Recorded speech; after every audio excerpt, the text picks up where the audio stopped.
Thank you, Vasan, for your rose as well. Om Kamalyarmaha Kali Kai Namah.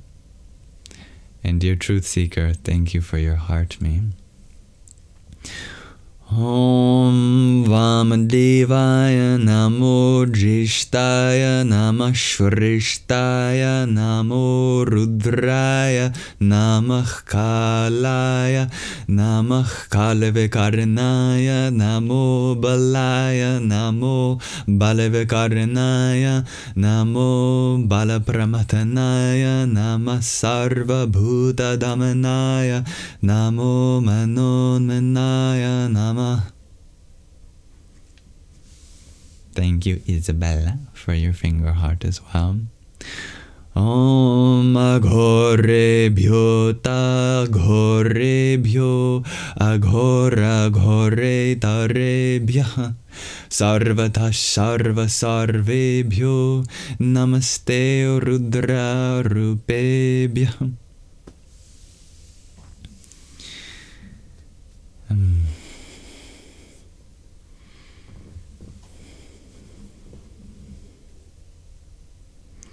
May this live stream be an offering to the divinity within you. Thank you for all joining me today. This live stream will be uploaded to my Yamsox Live's YouTube channel,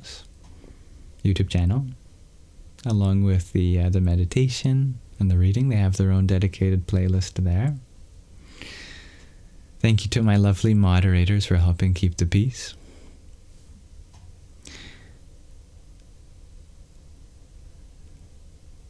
Om Asato Ma Satgamaya Tamaso Ma Jyotirgamaya Mrityorma Amritangamaya. Om Shanti Shanti Shanti. Om. Lead us from the unreal to the real, from darkness to the light, from death to deathlessness. Om, may there be peace in us, may there be peace in our environment, and may there be peace in the forces that act on us. And thank you very much, dear Rhiannon Clark, for being a part of this space.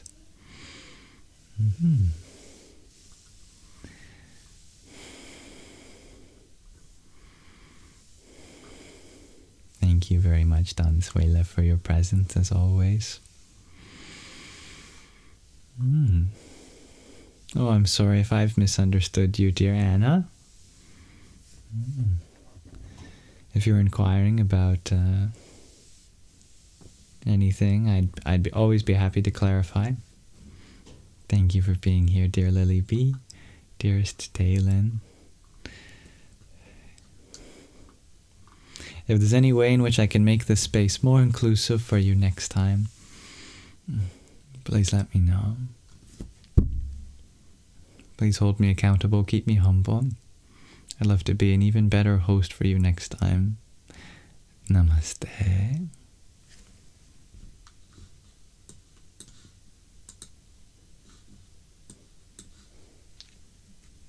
May you have a wonderful rest of your present moment.